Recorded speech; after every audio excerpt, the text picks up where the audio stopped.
درود پاک کی فضیلت بیان کرنا چاہوں تو ٹائم بہت زیادہ چاہیے، لیکن میں مختصر سے تھوڑے چیزیں آپ کے سامنے پیش کرتا ہوں۔ ایک تو دیکھیے، یہ نہیں فرمایا کہ قرآن شریف پڑھتے رہو، پیر کی ضرورت نہیں ہے۔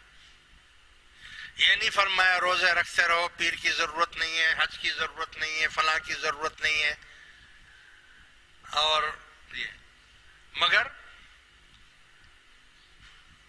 درود شریف پڑھتے رہو، مرشد کی بھی ضرورت نہیں ہے۔